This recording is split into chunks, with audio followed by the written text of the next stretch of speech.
wonder of your name. Heaven is open, death is broken, and the glory forever is yours. Nothing can overcome the power of your name. King above kings, all the universe will sing. Alam ko masyado po kayong napuspos sa ating pagpuri sa umagang ito. At kung paano po ako napagpala mula praise pa lang, no, sa ating praise pa lang, dalangin ko na nawa ang bawat sa anin, ganun din ang naramdaman sa inyong spirito kung paano kumilos ang Diyos sa buhay ninyo. Amen? At kanina po habang tinitingnan ko yung ating live, napansin ko po nandiyan yung ating mga kapatid from US, sila ate, sister, Sino na nga ba to? Yung friend mo, Ate Mean? Ha? At Mary Ann. Ate Mary Ann, good morning, good afternoon, good evening sa inyo dyan sa US. And of course, ang kasama po natin, sila Brother Wine, sila Sister Marge, sa US also. Sa Arizona naman po sila. Saan ba si Mean? Ano bang state? Si Mean. Ate Mean, paki-post mo na lang yung state kung nasaan ka at hindi po namin alam. Sila Brother Wine, sila Sister Marge, sila po ay nasa Arizona. And I also saw, nandiyan po si Kuya Renz coming from Australia. No? Good morning, good evening. Good morning pala, pares pala natin ang time ng Australia. So, nakita ko rin po si Nanay Nene coming from Davao. So, good morning, Nanay Nene, declaring God's good health and healing be with you always. At of course, coming from Cebu, purihin po ang ating Panginoong Diyos, ang ating SCB Alliance. Sila Pastor Vicky, patuloy po at masugid na nanonood po sa atin, especially sa mga worship. Lagi ko po sila nakikita. Good morning po, Pastor Vicky, Pastor Yoyon. God bless din po sa inyong gawain sa umagang ito. And of course, sa Indonesia, Batam, no, kila Pastor Edwin, Pastor Arta, ang ating pamilyang Thessalonica Church. Good morning po sa inyong lahat. Siyempre sa Batangas. No, sa Batangas, ang ating pamilya po dyan. Kila Nanay Marie, Ate Mariel, no, kila Ate Camille, in spite of may school po ngayon. Ang hirap pala, pati ngayon, linggo, may school na. No? So, praise God na lang that indeed, ang technology po, ito sa mga ganitong klase ng kaparaanan, ay tayo po ay pinagpapala. No, tayo ay pinagpapala dahil nagagamit po ang technology. Dati, nung tayo po ay nag-preach or mayroong gawain, kayo lang at ako ang nagsasama-sama. Pero praise God po ngayon, globally at domestic po, marami po tayo nakakasama. No, kaya hindi na po dahilan sa isang tunay na mananampalataya, no, saan ka man nandoon, mula Apari hanggang Hulo, buong bansa, BNCGC. Palapakan natin ang Diyos. Kayo talaga. Siyempre, ano pang babanggitin ko? Siyempre, ang ipropromote ko ang sambahan ng Panginoon. Amen. Ayan. So, glory to God. Welcome. And again, as I continue on the message, mayroon ba gagamit ba ako ng clicker? Hiningi ni Ate Mike yung message ko. So, baka sabi niya, gamitin mo yung clicker.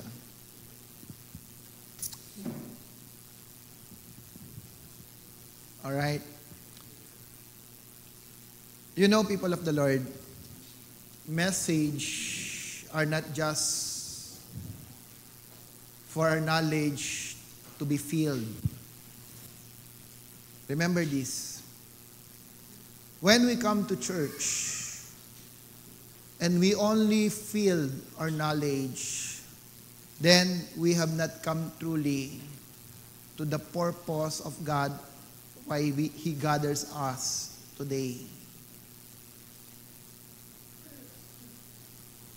Kung ang pananaw po natin sa pagpunta po ng ating sambahan ay para lang matuto, madagdagan ang kaalaman natin, kulang po yan sa tunay na layunin ng Diyos sa buhay po natin.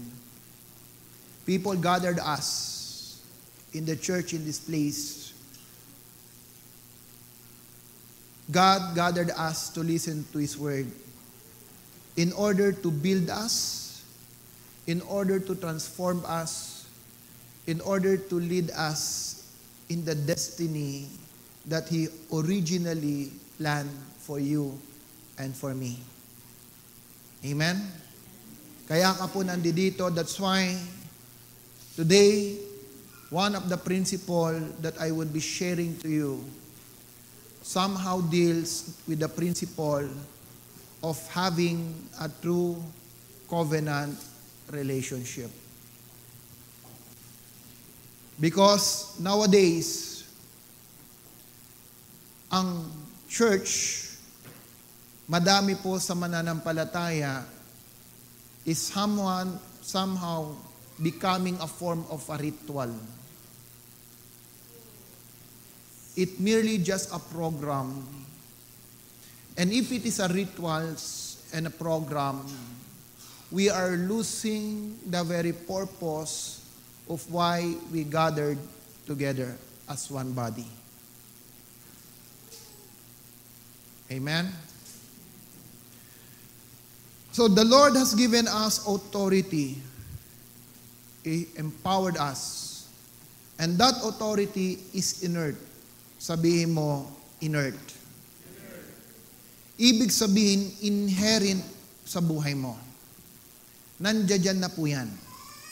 And to those who were able to understand, those who were able to operate in such kind of authority, ito po yung mga tao who really succeeded in life and fulfilled their life purpose.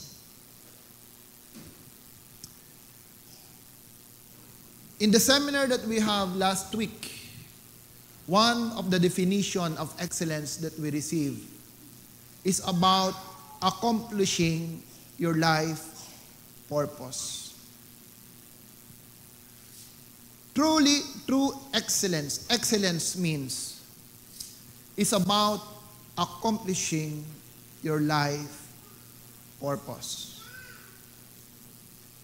You may be successful in doing what you think is right.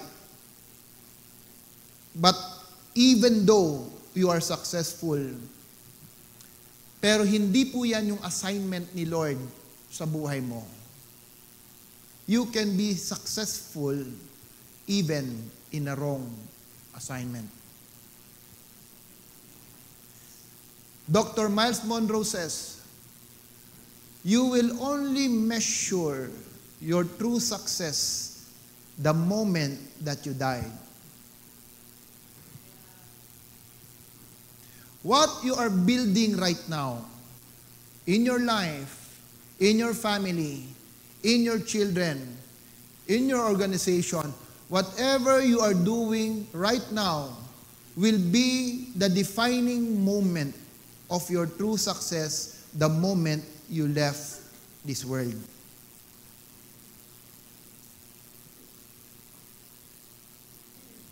Kaya po, kung ang ibinibuild mo, there's no one whom you imparting your heart, imparting your life, imparting the legacy that God has given you, nobody can continue after you live on this earth. Gusto ko yung sinabi ni Dr. Miles Monroe that the real success of what we do is when our life become a fertilizer to others to feed on even if we die. And it's true. It is true. This man of God died 10 years ago sa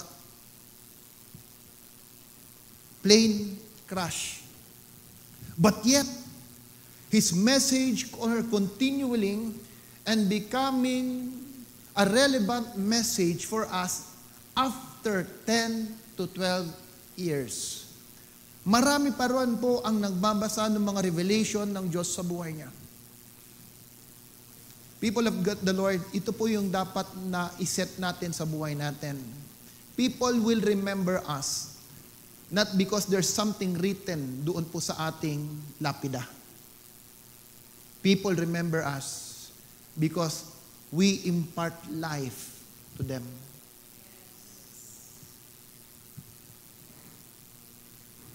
This is the true life purpose. And when you have this kind of attitude, when we have such kind of mentality, aalisin yan yung pagiging self-centeredness natin. And remember, people of the Lord, as I taught you before, self-centered mindset is a destroyer of destiny. I, me, myself. People who are self-centered are so focused on themselves, they are short-sighted. They cannot see what God is doing ahead. That's why when they operate, it's hard for them to submit to certain level of authority. If you want to move in the inherent authority of God for you, if you want to operate effectively, genuinely, in that authority that God has given you, number one principle, you should be aware that you have that authority. Amen? You should be aware that you have that authority. Jesus said, "Let us create man in our own image, and let them rule over the fish of the sea, over the birds of the sky, over the beasts of the earth, and all that's on the earth, over creeping things that creeps on the earth." God has given you authority, but that authority has also a guideline. Peter went for a fishing, but Jesus said to them, "Stay in Jerusalem." Considering the historical reason during the time when Jesus said, "Stay in Jerusalem, wait for the promise of the Father in the upper room." Considering the conditions of their life, of course, habang ikaw ay nag-aantay, magugutom ka. And one way for them to take food, of course, kung saan ka sanay. At yun po for Peter, yun po yung pangingisda. Amen? Pero sabi ng Bible, wala silang nahuli. Until Jesus came. Sabi niya, wala ba kayo nahuli? Wala po. O sige, itapon niyo uli ang inyong net. On that moment, sabihin na natin, yung analogy, yung mentality that the fish heard the voice of that authority from Jesus. Kila Peter, ang sabi niya, itapon mo ang net. Ang isda narinig, pumasok ka sa net.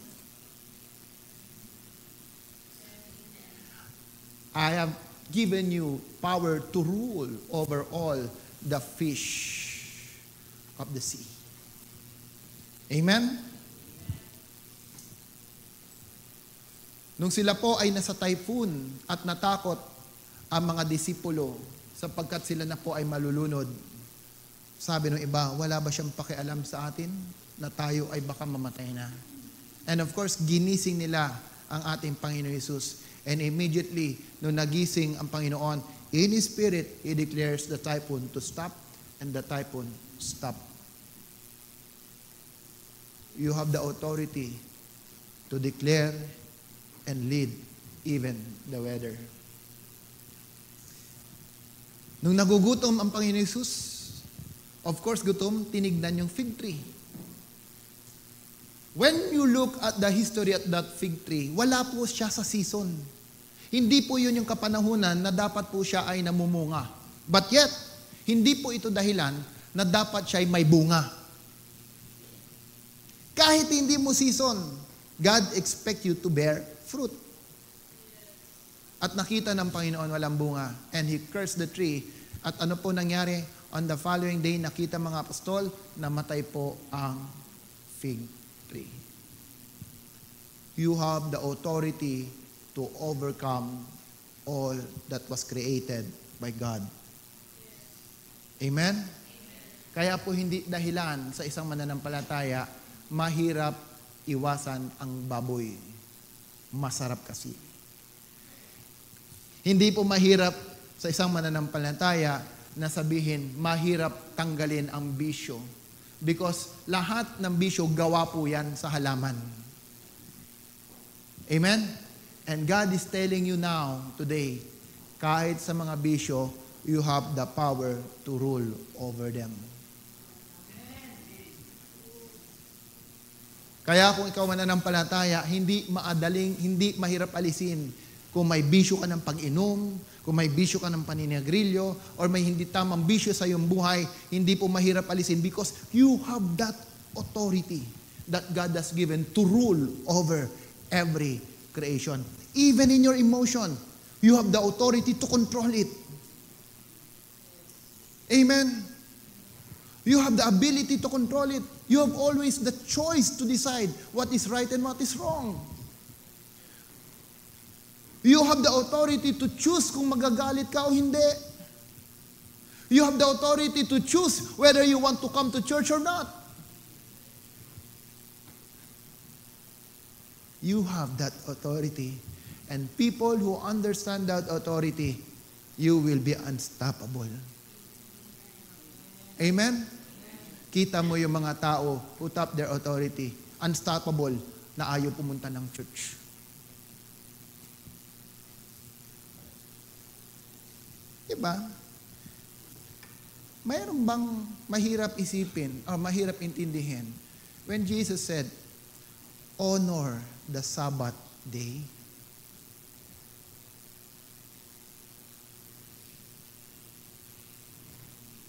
Is there kailangan pa ba ng isang isip ng scientifico para maunawaan mo yung sinabi ng Diyos? Kailangan mo pa ba ng IQ na 200 plus?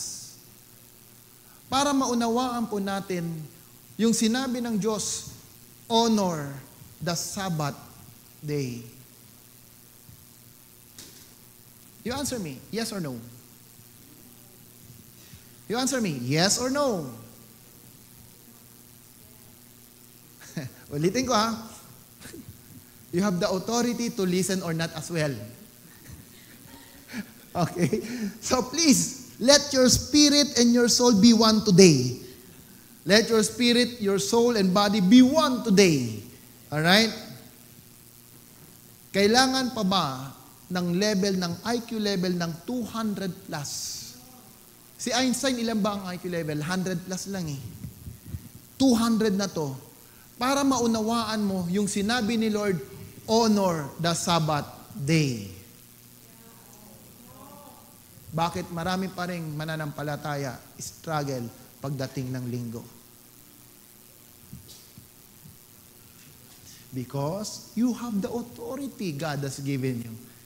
The free will to choose what is right, to choose even what is wrong.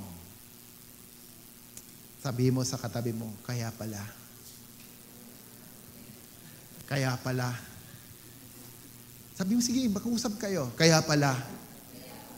May taong matigas ang ulo. Pero sabihin mo, hindi ikaw yun. Sabihin mo ulit, hindi ikaw yun. Nasa likod mo.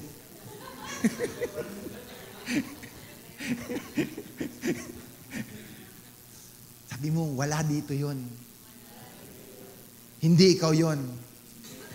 Wala dito yon. Sana nga.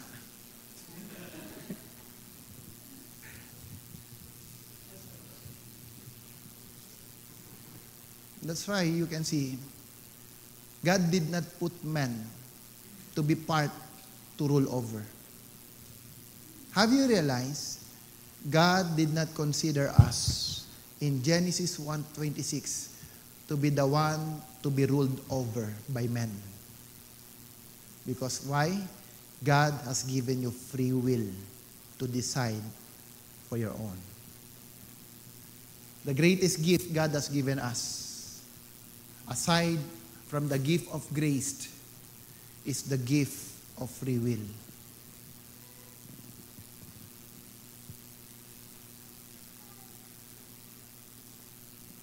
Parang ang lalalim naman iniisip.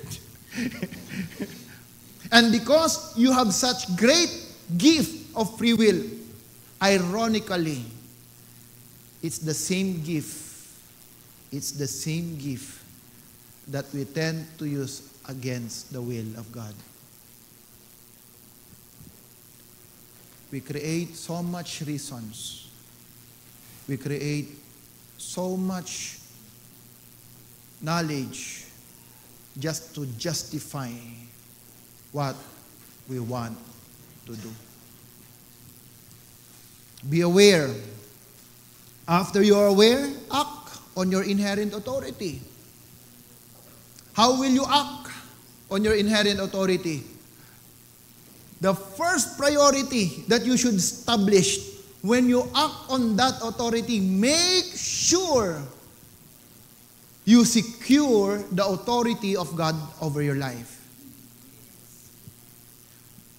You secure every authority of God over your life. Kung si Lord ang talagang sinisecure natin to be on top over us, hindi pwedeng hindi yung principle and laws niya ang magga-guide at magda-direct ng buhay natin. Amen? Now, I want you to mark this word. Principles are universal. They are absolute. Ulitin ko. Principles are universal and they are absolute. Ibig sabihin, lahat tayo covered by the principle. Lahat tayo, hindi mo pwedeng i-violate ang principle. Amen? Alam ko po bilang mananampalataya, Joshua 1:8 is one of the common verse that we would like to memorize. But yet, most of the time, we don't know how to use the spirit behind Joshua 1:8. Ano bang sabi niyan? Let not this law depart from your mouth. Amen? Let not this law of the Lord depart from your mouth. Remember, people of God, during that time, there was a transition in the leadership and the authority over the nation of Israel. Listen here. Sa panahon po na si Joshua pinalitan, pumalit na sa authority at leadership ni Moses. Nung nakita marahil ni Joshua yung klase ng mga taong pangungunahan niya, alam na alam ni Joshua yung karakter, yung attitude ng mga taong pangungunahan niya. Somehow, it create fears sa kanya. It might create some problem, challenges. Pero ang sabi ng Diyos kay Joshua, do not fear. Do not fear.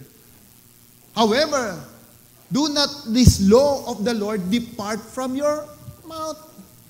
The first thing God wants to ensure to Joshua, for you to lead effectively my people, meditate my principles.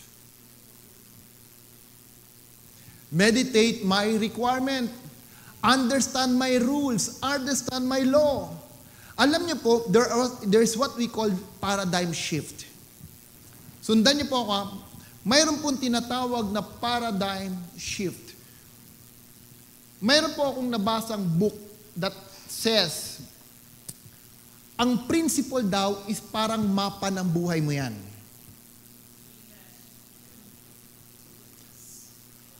Kung ano yung mapa na nandiyan dyan, that is your trajectory. Okay? Listen. Pag ikaw po ay nag-waste at ang punta mo ay Baguio, dapat anything or any cities or any place na yung ilalagay sa waste, yung papunta ng Baguio. Amen? Pag nagkamali ka ng direction at linagay mo Zion Pitaya Farmhouse, hindi po Baguio aabutan mo. Dragon fruit. Amen? That's why paradigm shift, para magkaroon po ng transformation yung mental aspect ng buhay natin, first, understand what principle is operating in your life. Ano ba yung operating system mo? Yan ba ay Microsoft o Apple? Yan ba ay Android? Because kung ano yung operating system niyan, yun lang ang pwede mong ilagay na application kung ano yung fitted sa kanya. If the principle of God is the one operating within you, then every application of the keys of the kingdom will be able to fit and operate in your life. Amen? Pero kung ang operating system na nag-ooperate yan, nakadepende sa kultura, history, tradition, rituals, yung pananaw ng tao, philosophical, kahit mayroong keys of the kingdom kang tinatanggap, it will just reject the seed that coming from God. Do you understand? That's why, if we want to secure God in our life, make sure that the principles and the laws of His Word will be the operating system that works within us. Pag yan po ang in-establish natin, then applications of the keys, madali po nating matatanggap. Madali po nating maintindihan. Madali po nating malalakaran. Amen? So after we know and after secure God's authority, the next thing that we need to establish, you have to secure authority to fulfill all righteousness. Sabihin mo, all righteousness. What is righteousness? It is a right standing with God. Yung katwiran ng Diyos sa buhay po natin. And there's no other way for us to fulfill that righteousness but by explicit obedience. True and explicit obedience. Kailan ba nasusubok po yung obedience natin? Sa panahon na may struggle ka. Sa panahon na may challenge ka. Sa panahon na sa tingin mo hindi na maganda ang nangyayari sa buhay mo. Kaya po, I'm really blessed, I can say, na we become part of an alliance na talagang may nakikita ako in the leadership of some of our brethren, mga pastors, leaders, who really committed in serving the Lord in spite of the difficulty, in spite of the challenges.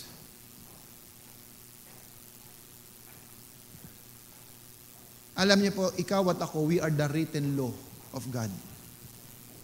We are the written law. And because we are the written law of the Lord, listen here. Ako lang po munang bida. Ako lang muna. Sa akin lang kayo tumingin. Do not be distracted. Now, I want you to open your spirit. Just open your spirit. Now, every time that you come to the church, just open your spirit. Capture everything in the spirit. So that when you leave, you know what to do. People of God, understand this. We are the written law. And the law was unwritten by God in our hearts. Ano pong ibig sabihin? Ang buhay mo at ang buhay ko, we are the walking epistles of the Lord. Ano man ang ginagawa mo, how you act, your attitude, your character, especially sa lugar na sa tingin mo kailangan kang magliwanag. More than the word that you speak, your life should be a living testimony to others. Gaano ka man kagaling, ka-theological, ka-masteral doctorate sa theology of the Word of God, pero kung hindi yan nakikita sa patotoo mo, hindi maniniwala ang tao. We lose our authority, the integrity and the ability of our authority every time we violate laws and principles.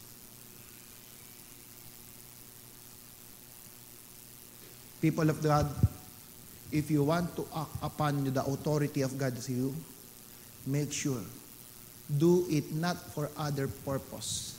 Do it not for other motivations. Do it not to just bless you. Do it not just to make you successful in what you do. Do it because you want to fulfill all righteousness. Amen? Amen? Sabihin mo, I will secure authority by securing God's righteousness. Di ba, Pastor, sabi we become righteous because of the Lord Jesus Christ? Yes. Pero ang sabi ng salita ng Diyos, for those whom He called, for those whom He foreknew, we are destined in the likeness, in the image of Christ. Amen? Today, let me add the third principles in order to act on that authority. Kaya gusto kong pakinggan niyo po ito. Because this will deal something about covenant. About disciple to mentoring, mentoring to fathering relationship. Itatap ko ng koonti about that basic principles of the word. Because without that, alam niyo po, ang isang barko, gaano man kalaki, kayang itimon yan ng maliit na rudder. Amen? And ang purpose for that rudder, para hindi po mawala sa alignment ng destiny yung barko. Amen? People of the Lord, remember this. Mayroon ba dating news, alam ko, narinig nyo na to dati. Yung somewhere in the Middle East, yung pinasabog ng kaaway, nabalitaan nyo ba yon? Passenger airline, tinira ng rocket ship. Bakit? Kasi hindi nakita nung piloto na yung kanyang direction pala, yung kanyang flight path, na divert ng konting degree lang. And that diversion brought him inside the territory of the enemy. Hindi nagre-respond. So nag-counteract yung kaaway by launching a missile to the plane. And unfortunately, did not understand that that was a passenger airline. Let this be a reminder for us. Yung lakad mo ngayon, okay? Yung lakad mo ngayon, sabihin mo sa iyong katabi, yung lakad mo ngayon, malihis lang yan ng 1 degree. Pagdating sa dulo, malaking bagay na yan.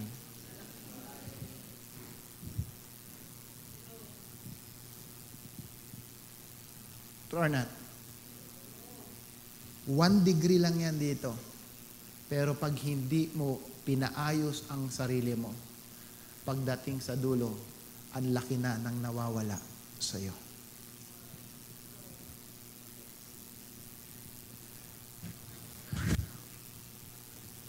Submit to authority. Say after me. Submit to authority.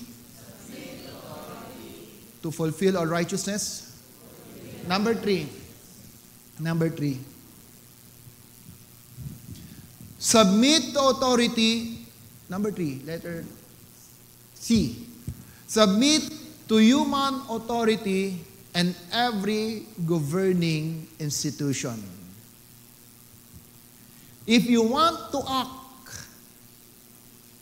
accurately, genuinely, to your inherent authority, if you want to be effective, powerful in that authority that God has given you, make sure, sabi mo sa katabi mo, make sure, submit to human authority and every governing institution.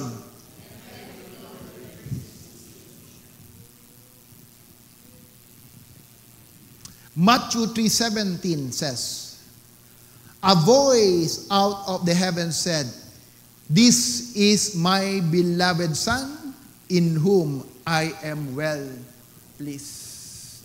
Kailan po nagsalita ang Ama and promoted Christ, "This is my beloved Son"? Nung sinabi po ni Kristo, let's obey and baptize me to fulfill all righteousness. And the moment Jesus submitted to the authority of John, to the authority of that command to be baptized, and the Father is looking at him, at nakita po ng Panginoon na si Jesus po ay binaptized, heaven was open, and when heaven was open, the Spirit of the Lord came to Jesus, and after that, a voice came from heaven declaring, "This is my Son." What does it mean for us? It means promotion. When the Father declares, "This is my Son," it speaks of promotion. Sa isa pong organization, the moment na mayroong transfer of authority, alam niyo po, halimbawa ikaw may negosyo at nakikilala ka na po sa iyong business of area. Pagdating sa mga transaction and you think na mayroon ng kailangan transfer of legacy, kailangan mo dalihin yung anak mo or sinong pinagkakatiwalaan mo to introduce him to that institution. Amen? By introducing him or her to that institution, you are empowering your next legacy to take control of your business. Amen? Kaya nga po mamaya, after this, may I just remind, if you want to stay, you can stay. But doon sa mga sinabihan po ni Sister Lay, I hope and I pray, stay, because later on, magkakaroon po tayo ng announcement about the leadership in the ministry of the church. The very reason for this is to apply principles and to declare that you are now being promoted. Amen? Yung mga nagpaalam, okay lang. I hope you can catch up with Sister Lay. Pero yung mga hindi nagpaalam, I don't think. At wala pong sabi, you are not here right now, kahit nasabihan ka, I don't know if you be worth it to take this responsibility. Pero kung nasabihan ka, nagpaalam ka, that's okay. I will understand that. But if not, and you are not around, meaning you are not worth it to be on that authority. Malinaw? Malinaw? Parang ayaw nung iba. This is my Son, my beloved Son, whom I am well pleased. Alam niyo minsan po kasi, we understand, we inform, we understand, pero hindi natin alam i-apply. We don't have the wisdom to apply. True or not? Madaming mananampalataya alam ang salita ng Diyos. but they lack wisdom how to apply the principle.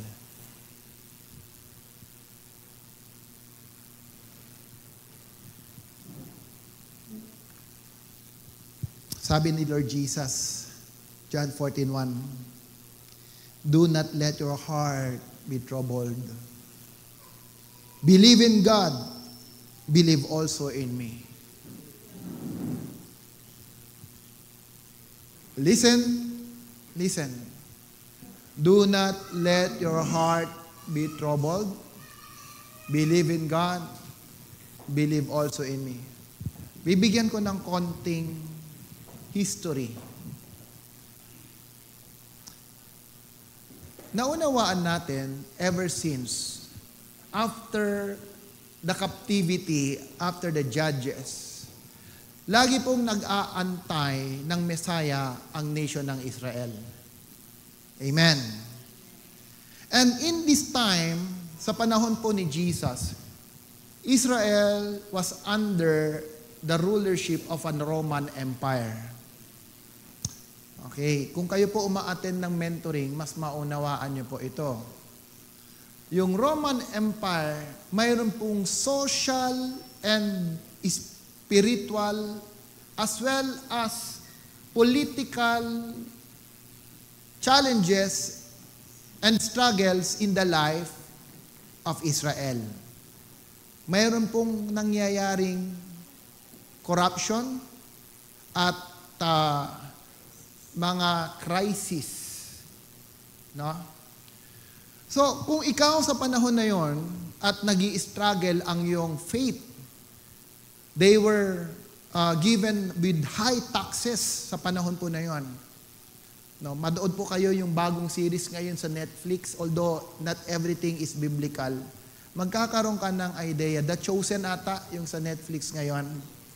No, it's not everything biblical, but somehow we give you an idea kung gaano yung taxes na ini-impose sa mga tao. Kaya po sa tingin nila, pag ikaw po ay nasa tax, talagang ikaw ang pinakamakasalanan. Kasi pinahihirapan sila. Now, this is the reason why ang mga Israel po, they are looking for a Messiah. However, their thinking of a Messiah is more of a political leader. Political.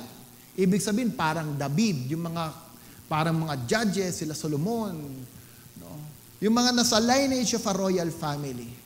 Rather than spiritual, kung saan po dumating si Kristo.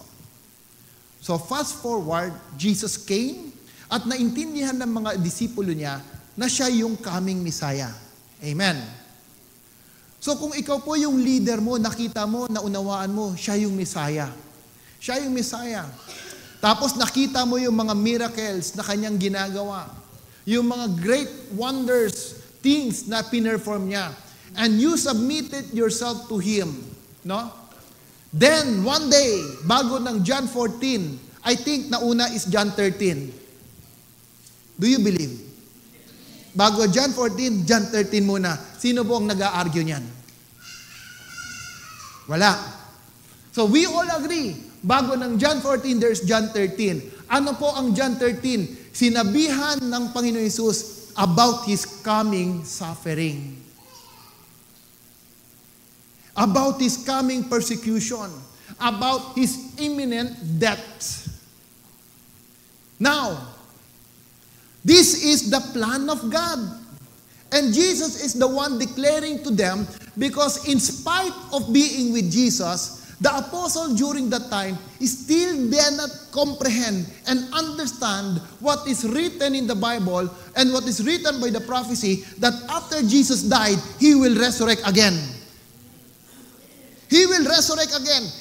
Malinaw po sa salita ng Panginoon, hindi nila yan nauunawaan pa. Kahit kasama na nila si Kristo, sapagkat naintindihan lang nila yan. When Jesus imparted His Spirit to them, then their eyes were opened in the Scripture. Amen? Kaya nga manghang-mangha sila nung sinabi ni Mary na si Jesus ay wala na sa tomb. Lahat sila nagmamadali because they don't understand that it will happen. And that is the plan of God. Amen? But here comes Jesus telling them, Ito po yung mangyayari. Sabi niya, believe in God. Pero somehow Jesus is telling them, kung ano kasi yung sinasabi ko sa inyo, maniwala din kayo.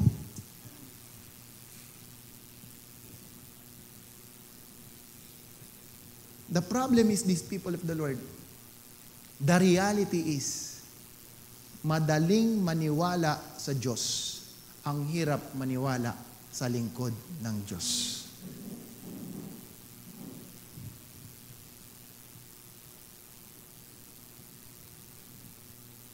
Do you agree or not? Human nature. I trust God. I don't trust you.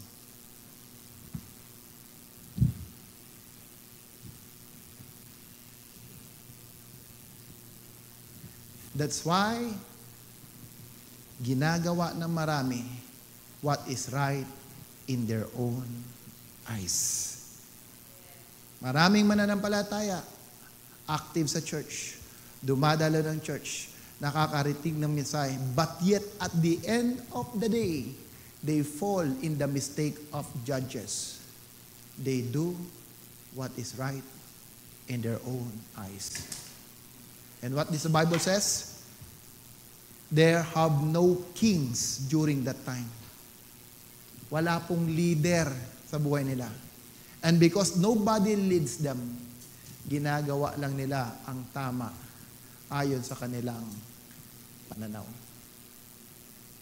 Don't worry, kung may katanungan kayo na umiikot sa isip nyo, alam kong may mga nag-iisip, paano kung yung sinusundan ko hindi naman karapat-dapat? Paano kung yung sinusundan ko may mali? Paano yung sinusundan ko may kahinaan? Pag-usapan natin yan. Agree? Agree. Pero I want you to settle first in your spirit. If you love God, if you really want to obey God, make sure you allow somebody to take over or be on authority over your life.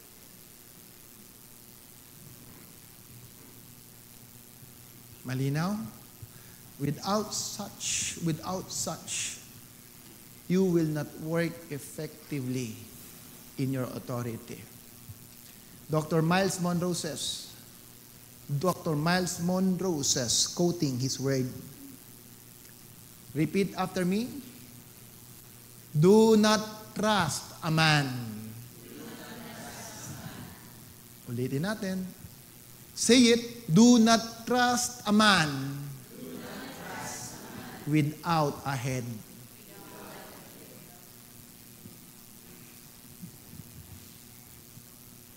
Malinaw? That's why even in the church, I cannot operate effectively if there's no one whom I honor above me.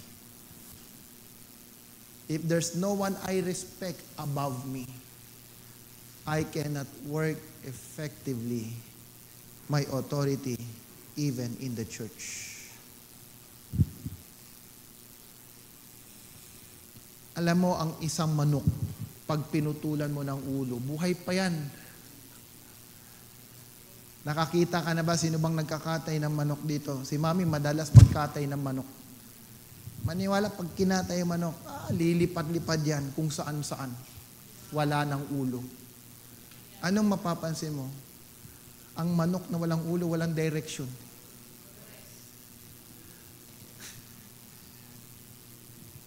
Malinaw? Settle this, people of God. Settle this. Malinaw yung sinabi ni Dr. Jonathan David. If you are coming to the church, but cannot submit yourself in the authority of the church, you are fooling yourself.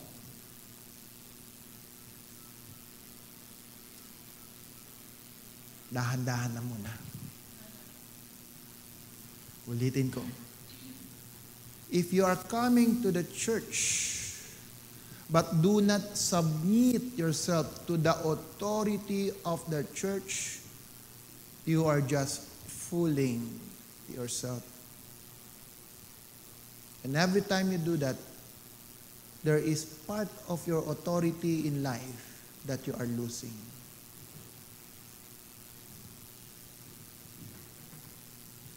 That's why we need to destroy every religious spirit in our mindset. Kikita ako sa mga mukha, ang lalalim ng iniisip. Yeah, this is not a joke.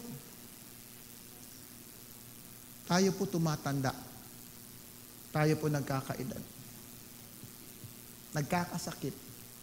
Kailan tayo matututo? Sa panahong hindi mo na kaya itaas ang kamay mo? Sa panahong ikaw na ay nangihina? Kailan ka maniniwala sa prinsipyo ng Diyos? Kung kailan ikaw ay lubog na sa problema? Sa panahon na hindi mo na alam kung saan ka pupunta? When will you obey and submit to the laws and principles of the Word? Kung saan nahihirapan ka na.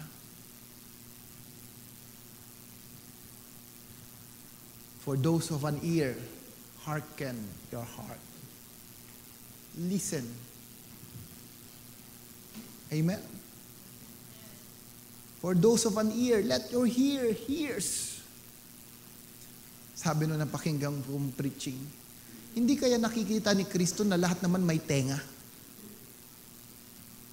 Bakit sabi niya sa mga may tenga, makinig kayo? Sa tingin mo, mayroon kaya sa panahon ni Kristo na walang tenga? Alam mo, sinasabi lang ng Diyos, marami may tenga, ayaw makinig. Again, why? Because of cultural, philosophical, historical experience that is already within them.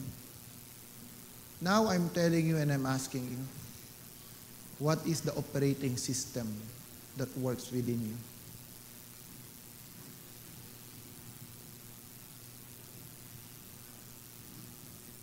Hallelujah. Most of the time, we have no problem submitting God to God, but has so much issue submitting to man. Do you agree? Most of the time, we have no problem submitting to God, but has so much issues submitting to man. Amen? Kaya nga mayroon po talaga mga hindi mo maiwasang salita at maririnig sa mga mananampalataya. Alam naman ni Lord, Pastor, ang puso ko. Saan ka? Bakit wala ka sa church? Kahit naman wala po ako sa church, Pastor, mahal ko pa rin si Lord. Hallelujah. Di ba? Mayroon mga ganyan. Alam ni Lord ang faith ko. Alam ni Lord ang nasa laman ng puso ko. Alam mo, munti ko nang sabihin, totoo, alam ni Lord, ikaw hindi. Huwag niyo sasabihin yan. Huwag niyo sasabihin to justify what you're doing. Love ko naman si Lord eh. Huwag mo pong sabihin. Because your action, the Word of God, will be the judge of your action. Kahit anong spirit mong i-insist, mahal ko si Lord, faithful ako kay Lord. Sabi ni Santiago, show me your faith, and I will show you mine through my deeds. Faith without action is fake.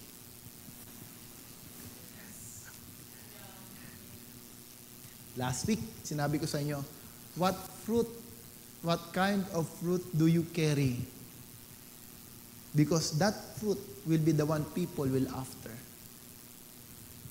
Pero pag nahipo nila at nalaman nila, ay plastic, hindi na babalik yan. Amen? Faith without action is dead. O di parang fake. Bakit? Ang plastic ba may buhay? Wala. It's dead. Next. Every time we resist authority, we become illegitimate and lose our integrity to act on our own authority. Can we read? Every time we resist authority, we become illegitimate and lose our integrity to act on our own authority.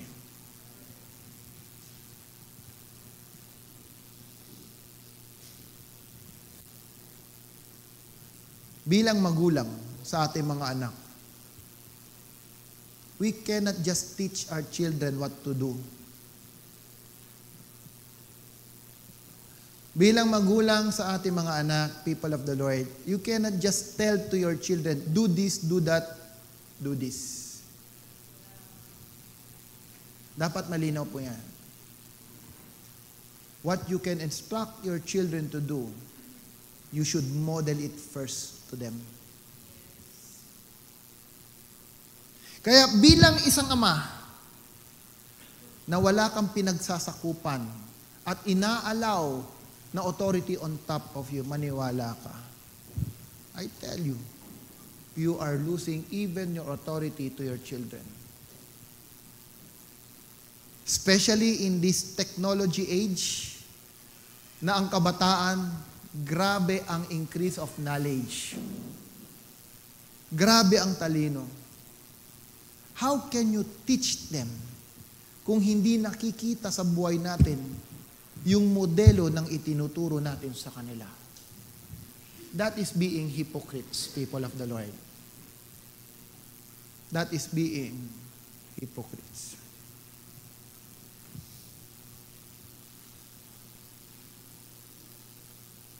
A person under authority is more dangerous than a person with power. A person under authority is more dangerous than a person with power. Hindi ko nababasahin, mahaba. Pero listen here, listen. During the time of Esther, there was a man named Haman. Listen na. Itong si Haman, sabi ng Bible, he was promoted by King Xerxes to the highest position among all the nobles. Binigyan siya ng posisyon na pinakamataas sa lahat ng Nobel during that time. Kumbaga sa loob ng court, siya po yung Chief Justice. Okay, listen. Listen. For the king to promote this man, I'm sure nakitaan niya ito ng capability, nakita niya yung result at yung talino ng tao na to. True or not? True or not? Meaning that man, Haman, is a man of sabihin na natin, intellect and with status. Mababasa nyo rin sa story ng Esther, he's a man of manipulation. Marunong mag-manipulate. Magaling. Kaya nga yung decree niya, kaya niyang pasaynan yung hari. Amen? Now, unfortunately, sabi ng hari, lahat luluhod sa kanya. May isang taong hindi lumuhod na ang pangalan ay Mordecai. Amen? Sa situation pa lang nito, alam mo na may corruption ang puso ni Haman. Looking back in the history, ang tawag sa kanya ng Bible is Agagite. Agagite. Meaning, he's a descendant of King Agag, the king of Amalekites, na pinapatay ng Diyos sa panahon ni Saul. That tribe, because of their sin, sabi ng Panginoon, patayin mo lahat ng hari, patayin mo lahat ng pamilya, mula matanda hanggang bata, maging ang kanilang mga hayop. Pero anong ginawa ni Saul? He spared the life of the king and the queen. Amen? He spared their life. So the descendant continue. At kung ikaw ay descendant ni Agag, at alam mo na ito ang ginawa sa iyong mga forefathers, no? Sa iyong mga kapamilya nung panahon, at nalaman mo si Mordecai, hallelujah, isa ito sa mga inutusan ng Diyos na patay ng pamilya mo, anong mararamdaman mo? Magagalit ka. At nung nalaman niya, Hudyo pala ito . So sabi ng Bible, he make a decree. At sabi niya sa hari, mayroong mga hindi sumusunod sa iyo. Pero hindi niya sinabi kung sino. Lahat ng hindi sumunod, sabi niya, patayin. To cut the story short, nalaman ni Mordecai. Listen, nung malaman ni Mordecai, sabi niya kay Esther, you are being made on the time as this. Tinawag ka sa panahon na ito. Kausapin mo ang hari. Anong sabi ni Esther? Alam mo ba na may law ang hari? Alam mo ba na pag ako pumunta sa harapan niya at hindi ako pinapatawag, patay kang bata ka? Turn up! Sabihin mo, authority over power.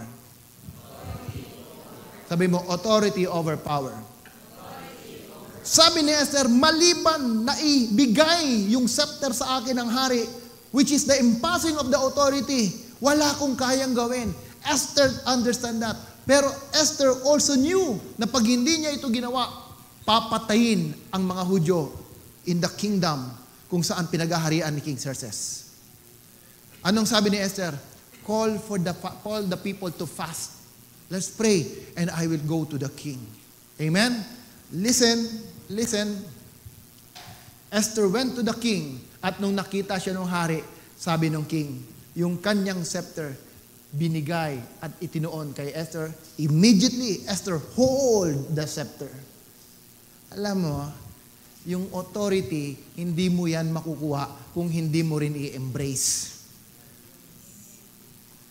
Kahit anong authority ang ibigay sa iyo, kung hindi mo embrace, hindi mo acknowledge, you will not have that authority. Amen? Halimbawa sa loob ng church, binigyan ka ng pagkakataon, o i-disciple mo to, no? I-life group mo to, pero hindi mo tinayuan. You don't embrace that calling. You don't embrace that responsibility. You are losing that authority. You will lose such authority. Amen? Because for authority to be transferred, you need to embrace and acknowledge it. Esther knew and understand. Kailangan niyang i-embrace yung scepter. Kailangan niya i-hold your scepter so that there will be a transfer of authority. And the moment Esther hold the authority, you know how the story ends. Yung plano ni Haman, yung ginawa niya mga bangay to destroy and kill Mordecai and the Jew, bumumerang sa kanya at siya po yung pinatay. People of the Lord, when you know your authority, kahit may mga tao sa marketplace who are higher than you, whom you think more powerful than you, remember this, the God whom we serve is greater than every creation. And because He is greater than that, you will find favor from men. Sabi ni Haring David, you prepared a table for me even in the midst of my enemy. Hallelujah. Alam mo, may nakita ako si Lord ginagawa yan sa panahon. Hindi ko dito babanggitin. Tama yung sinabi ni David. You have prepared a table for me in the midst of my enemy. Alam mo, pag naintindihan mo yan, kahit kaaway mo, pag hinipo ng Diyos, magiging pagpapala sa buhay. Hallelujah. In all things, God always works for the good of those who loves Him.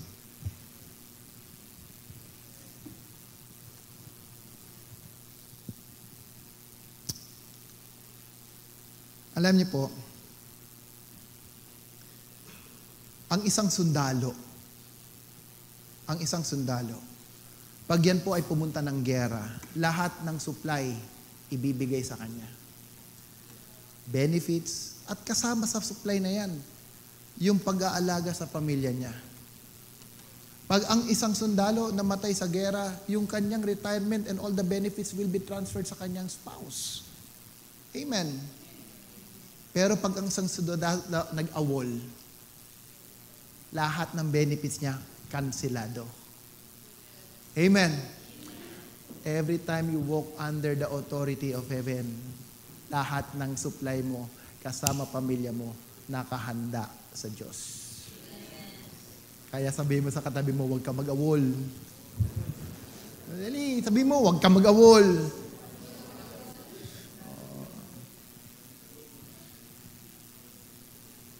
Minsan may mga blessing na a-abort. May mga blessing na a-abort. Sabi ko nga sa inyo before, may kaibigan kami. Supposedly, they will be blessed by a car. Hindi naging tama ang puso, iniwan yung gawain. Yung pumalit, siya ang binigyan ng sasakyan. May mga ganyang pagkakataon. Pagpapala na, tinapay na, naging bato pa. True not. True not. Be careful. Be careful. Alam mo, maging si Hosea umiyak sa Panginoon eh. Lord, kailan ba mangyayari? Kailan ba yung justice mo? Kailan ba ito? Sabi ng Panginoon, huwag ka mag-alala. Medyo may delay. Baka nakikita mo may delay. Pero sabi ng Panginoon, anuman ang pangako na binanggit ko, anuman ang sinabi ko, lahat yan mapangyayari. Kaya nga, people of the Lord, the best thing you do after this, kung ano yung tinatanggap niyong mensahe, balikan niyo. Scrutinize in the Word. Totoo kayong sinabi ni Pastor, biblical ba yun? Hanapin mo sa Word of God. At pag napatunayan mo, tama, nasa Word of God yung sinasabi ni Pastor. There's one thing that you need to do. Believe. Believe. Pero kung sa tingin mo, walang conviction, mukhang hindi contextualize, mukhang may sabit yung sinasabi ko, huwag kang maniwala. Ganun lang po kasimple yan. But do not allow the blessing of God to hold you back from the blessing of God because we never obey and believe principles of the Word.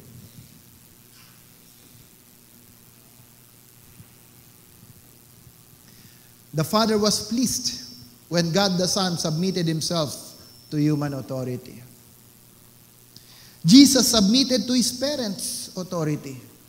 Look at Jesus. Tingnan natin siya.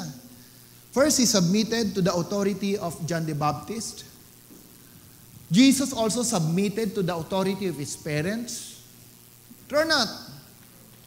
Jesus submitted to temple tax and taxation by the Roman Empire.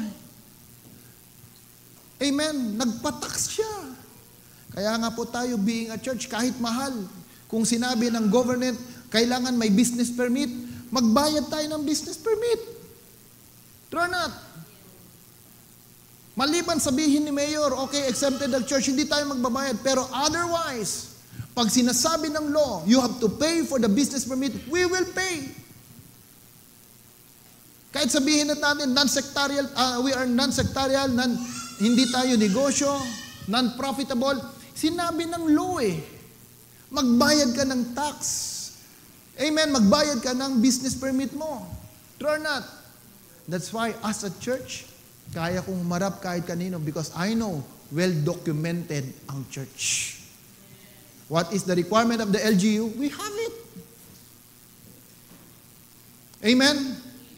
I can look at you directly in your eyes and tell you, we comply to every government requirement.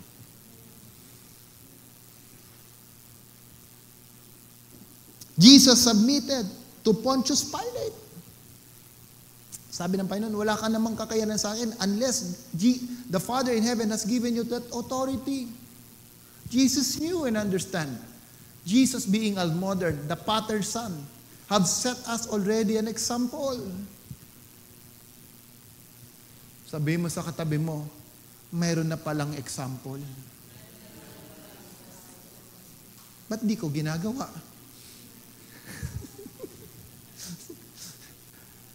Okay? Sige. Mayroon na palang example. Ayaw nyo kasi hindi ko ginagawa, ganito na lang. Kaya ako ginagawa.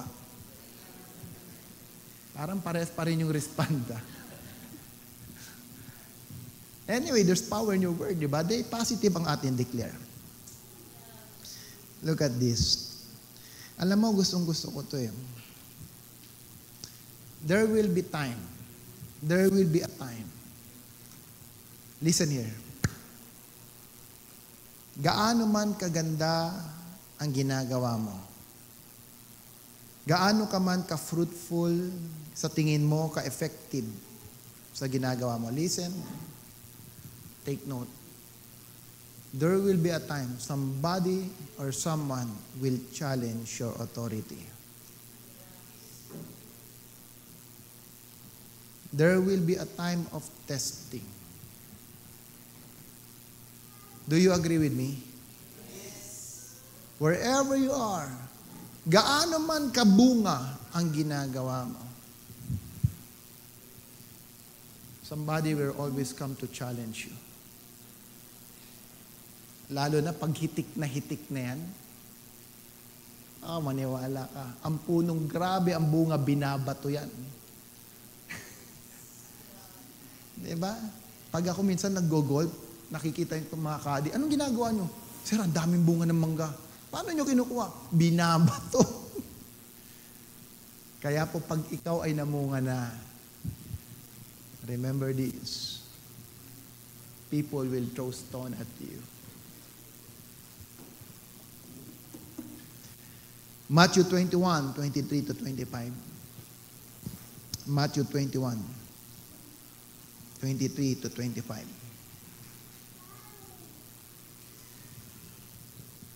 When he entered the temple, the chief priests and the elders of the people came to him while he was teaching and said, "By what authority are you doing these things, and who gave you this authority?" Hanggang doon na lang ba tuloy? Jesus said to them, "I will not ask you one thing, which if you tell me, I will also tell you by what authority I do these things." Next. The baptism of John. The baptism of John was from what source, from heaven or men? They began reasoning among themselves, saying, "If we say from heaven, he will say to us, then why did you not believe him?" Next. Now, look at me. When the Pharisees, the Sadducees, questioned the authority of God, of Jesus, he did not immediately say, "God." Tama? Anong sabi ni Jesus? Si John, sa tingin nyo, kanino galing yung authority? Paraphrasing this, Jesus is telling them, kay John nito galing eh. By the authority given by heaven to him. Amen? Now, what's the proof that Jesus is operating under the authority of John? Where the Father is the one who gave it to him. During the preaching of John, ang laging sinasabi niya, the kingdom of God is at hand. Amen? First public ministry of Christ. Ano po ang preaching and declaration ni Jesus? Next. From the time Jesus began to preach and say, "Repent, for the kingdom of heaven is at hand." People of the Lord, listen. When you flow under an authority, you will carry the same message and frequency. Kaya po ang simbahan may kanya-kanyang kultura, may kanya-kanyang grasya.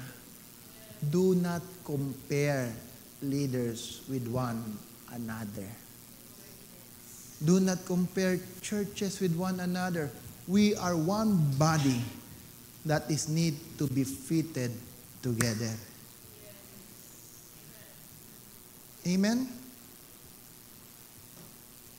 Sabi ni Dr. William Boone, when the time come, my time in the pulpit is finished, and other persons stand, do not ever think that he will be like me.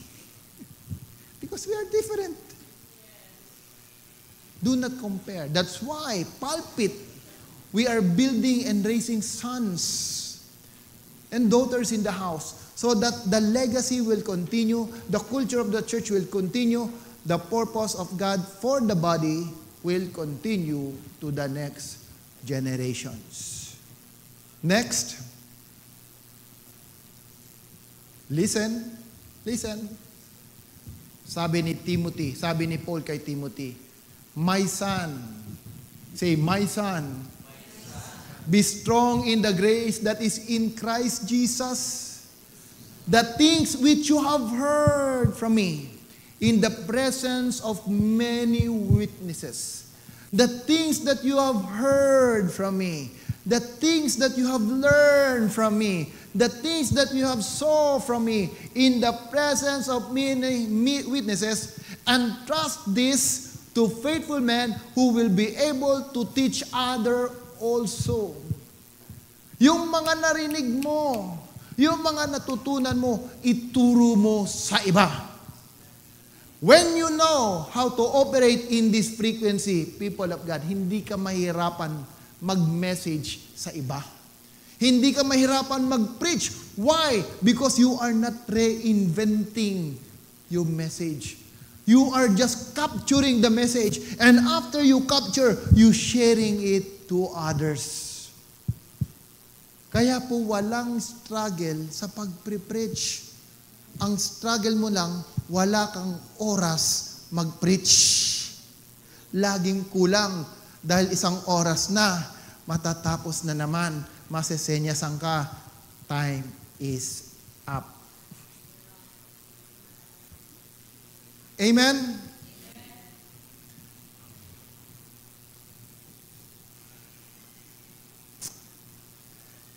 First Peter 2, continue.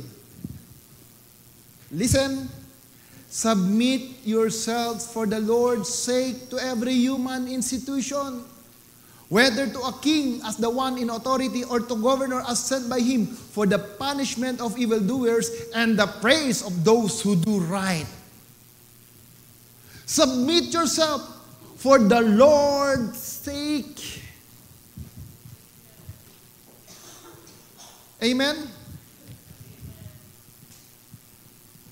Sabihin mo sa katabi mo, parang awa mo na. Pasakop ka na.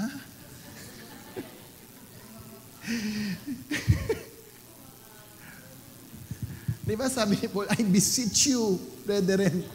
Alam mo, offer yourself as a living sacrifice to the Lord.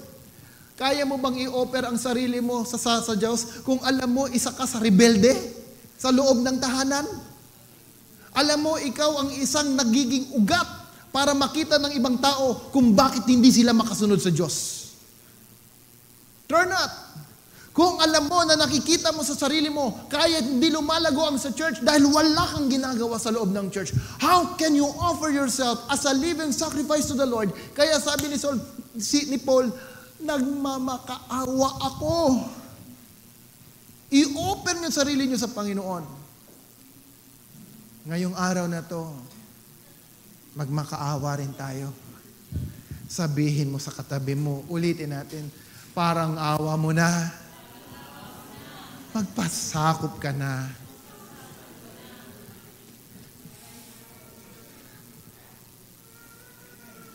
Sa mga nanonood po dyan, pag wala kang kasama, sabihin mo lang sa sarili mo, parang awa mo na, pasakop ka na. Di ba si David, nung wala na siyang matakbuhan, sabi niya, inutusan niya, bless the Lord, O my soul, and all that's in me, bless the Lord. Kahit akala mo wala kang kasama, mayroon pa rin dyan, ikaw, ang sarili mo, kasama mo. And always remind yourself, sabihin nga natin, sige, Noel, declare mo sa pangalan mo, Noel, matuto ka, pasakop ka. Nararamdaman mo ba yung puso mo habang sinasabi mo, parang iba yung tibok, parang nagpapalpitate. Ramdam. Ulitin natin. Sige. Ha? So with conviction, dapat may conviction na, I'm not kidding, people of the Lord. I'm not kidding. You need authority on top of you. Submit yourself for the Lord's sake. For the Lord's sake. Once again, Noel, simula sa araw na ito, matuto ka, pasakop ka.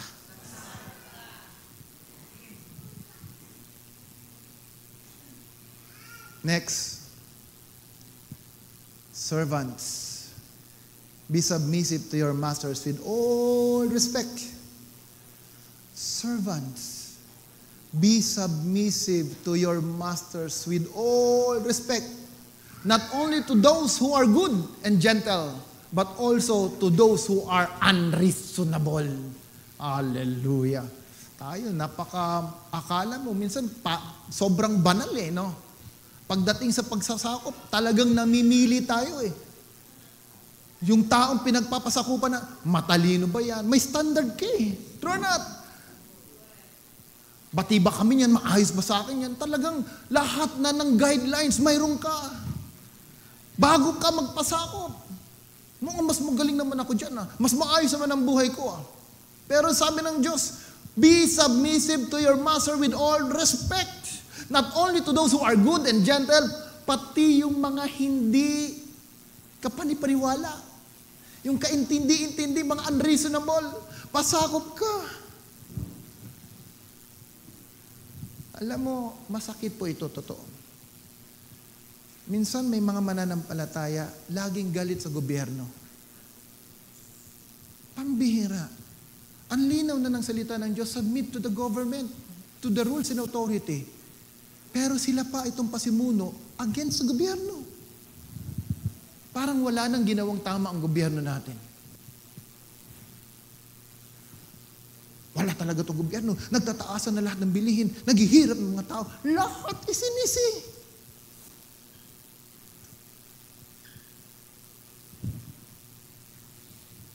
Sure not.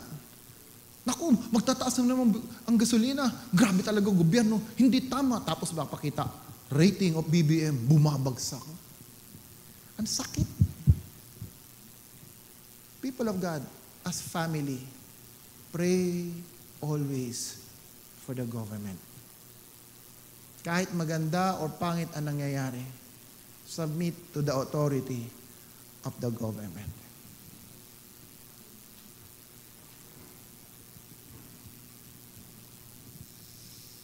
Next. Every person is to be in subjection to be governing authorities. For there is no authority except from God, and those which exist are established by God. Pag may authority na linagay, galing kay Lord yan. Sabihin mo sa katabi mo, galing pala kay Lord yung authority. Ulitin mo. Sige, usap kayo. Multimedia, lalo na kayo. Sabihin nyo, galing pala kay Lord yung authority. Ba't parang hindi kita minsan nakikitang sumusunod?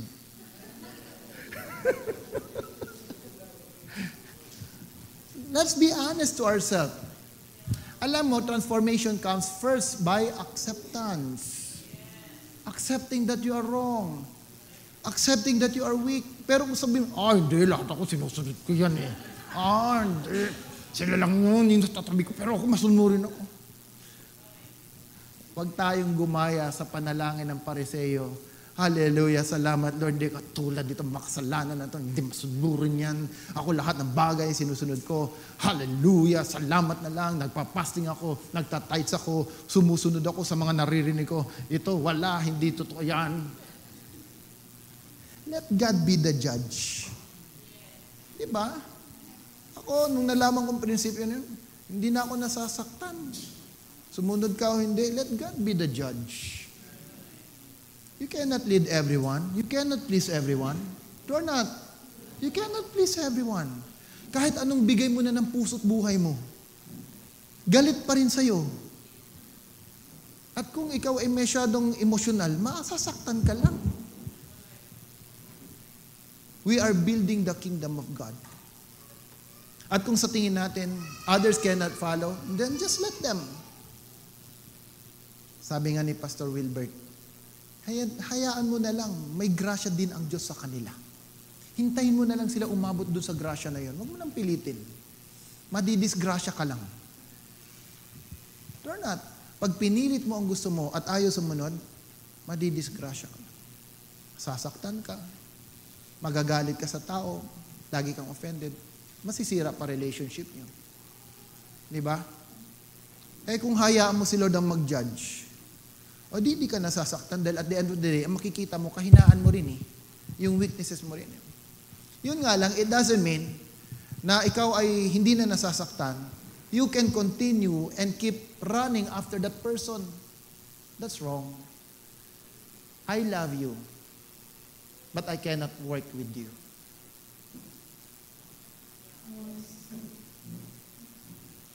Sabi ni Barney, I love you, you love me. Ano? Okay, tuloy mo nga, ano yun? But we cannot work together in ministry. Di ba? O, yan ang kanta natin. I love you, you love me. We don't work in ministry. You don't have. You have a different mindset. What can I do? But I still love you. Come to me, I entertain you, I'll come to you. Let's talk. Let's communicate. That's it. Pero the level of relationship, may limit. Let's accept that one. Kayo ba, pag may anak, ito na lang. 3 ang anak po namin. Isa ang pinanggalingan. Pero grabe, iba-iba ugali. True not. Ngayon, kahit magulang ka, kung sino ang pinakamalambing dyan, may pabor yan. True not. Huwag mo sabihin na kahit puro anak mo yan, bilang magulang, pare-pareho silang mahal, kalokohan. It's not true. Kung sino yung masunurin, kung sino yung gumagawa ng gusto mo, kung sino yung malambing, mas malapit ka dyan. I love Jacob, says the Lord. I hate Esau. May favoritism ba si Lord? Meron. May favoritism si Lord? Meron.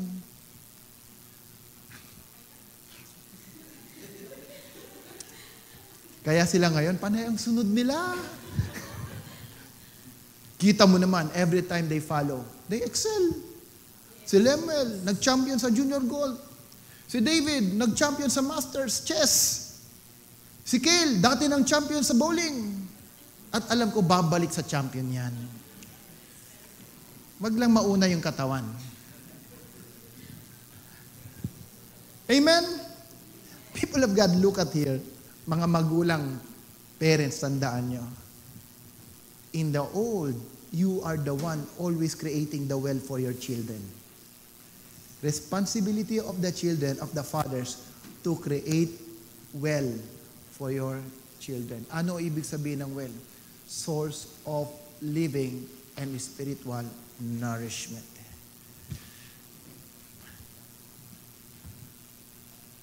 I admire yung kaibigan kong pastor. Makinig kayo, makinig. Please, please, please, listen here. Dumating yung time, 4 niyang anak, may nag-offer for scholarship. 4. And at that time, parang high school na ata yung isa, yung iba nasa late elementary grades. Ang offer is this: ako na magpapaaral ng anak mo hanggang sila graduate. Tatanggapin mo, hindi. Tatanggapin mo, hindi. Ha? Pero, ang situation is this: sa akin sila titira. Kasi malayo yung lugar. Sa akin sila titira. Magkano ang tuition fee? Private school, air condition. At sasabihin sa'yo, dito na mag-aaral ang anak mo. Alam mo, result, sabi ng pastor, hindi ko hayaan, lumayo ang anak ko sa akin. Sapagkat sa simulang gawin ko yan, mawawala ang boses ko sa kanila.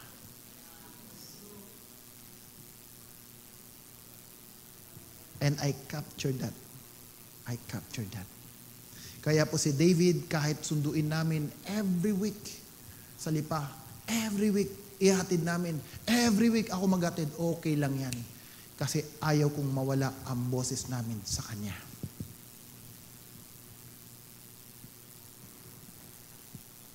Kung sino ang pinakikinggan mo, Sino ang malakas na boses sa buhay mo?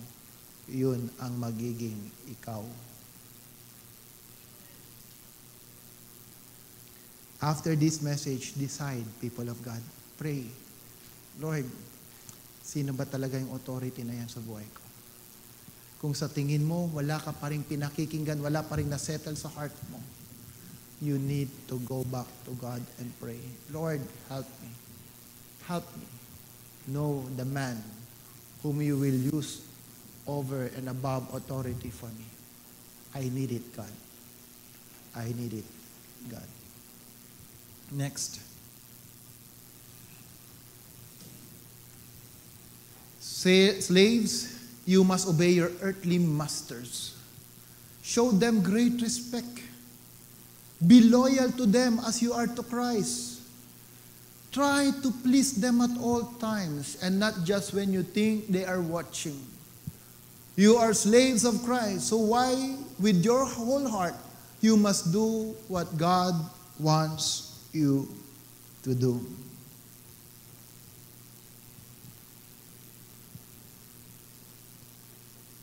Gladly serve your masters. Gladly. Sabi mo, ang pagsunod pala dapat masaya. Tingnan mo nga yung katabi mo, masaya ba yan? Masaya. Sige na, tingnan mo lang. Masaya ba yan? Sabi ni Lord, gladly serve your master as though they were Lord Himself. Alam mo ito, matagal ko nang settle ang heart ko. You know me and si Pastora, halos lumaki kami na independent. May mga bagay na naabot kami na talagang we do it by the grace of God na sa tingin namin kami lang. And I know to myself, I know, when it comes of authority, medyo struggle ako dyan. Minsan pag may narating ka na, may naabot ka na, nagpapalaki rin ng ulo yan at nagiging mayabang ka. But I already settled it in my heart. I know I need this. And I cannot do what God wants me to do if nobody is above an authority over my life. I settled it. I settled it. That's why I can share it to you with authority. Because I know I'm doing it. I'm not just imparting to you knowledge. I am imparting to you my life and my heart. Gladly serve your masters as though they were in the Lord Himself. Not simply people you know that you will be rewarded for any good things you do, whether you are slaves or free.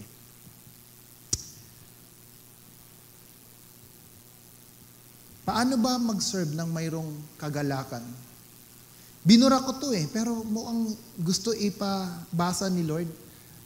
Galatians 6. Can you open in Galatians 6? Kasi alam mo tayo, pag sinabi mong gladly, ang lagi natin iniisip para pagkain Ay, pasahin natin mga leader.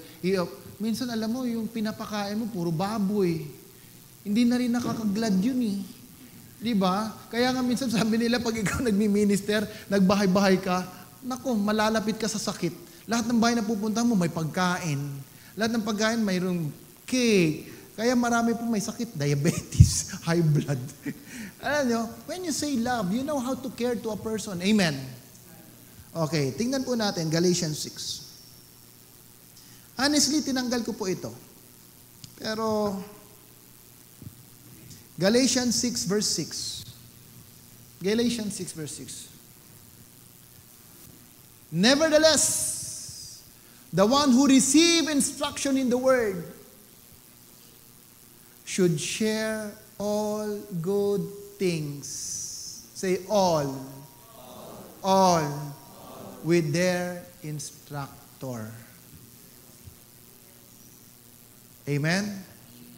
Pero madalas, dahil tayo masyadong mga relihiyoso, ay, Pastor, I will pray for you. Yan yung mga kataga nating mananampalataya. mas madali kasing manalangin sa magbigay. Amen? Si Paul iba eh. Sabi niya, command those who are rich to give. Command those who are rich to give. Subukan mong gamitin sa pulpit yan. Sino mayayaman dito? I command you to give. Maniwala ka, bukas yan. Give up na yan. Turn up! Turn up. That's why, in terms of authority, ito po ang kailangan sagutin. So, naunawaan niyo na, the importance in the substance authority. Clear? This is the question that I would like to ask. How much authority a leader has over someone? How much authority a leader has someone? At dahil matagal na akong sinasabihan ng time's up, next Sunday na natin pag-usapan. Malinaw? Malinaw. So again, let's continue and discuss it next Sunday because baka mamaya isipin nyo, this message wants to manipulate you, wants to control you. That is wrong. That is wrong. Authority is not about control. Authority is not about manipulation. That's why, maganda po pag-usapan natin next week. But for now, let's pray. Let's all stand and pray. Once again, let's commit ourselves to the Lord. Come on, just bow you down and close your eyes. Be honest to yourself. Be honest to yourself. Father, your word is very clear to us na para kami, Lord, maging effective in operating in the authority that you have given us. One of the key principle na amin pong tinanggap sa umagang ito is that we should learn how to submit ourselves to the authority of every human and government institution. Lord, here are your people now. You know our hearts. You know our weaknesses. And I pray, God, whoever we are, sino man sa mga nanonood sa kanilang tahanan, Lord, na may pagkukulang when it comes to submitting to authority, reveal it to the heart of your people. And I pray, God, as we pray and come together, as you touch my heart and taught me the importance of submitting to authority, I pray, O God, let your people be humble enough to acknowledge that they themselves too need someone to be on top and authority of their lives. Bless your people, O God, and as we come and walk onto this principle, I pray, Lord, let the principles of the kingdom of your word shall be established in the life of your people. In Jesus' name, amen, amen, and amen.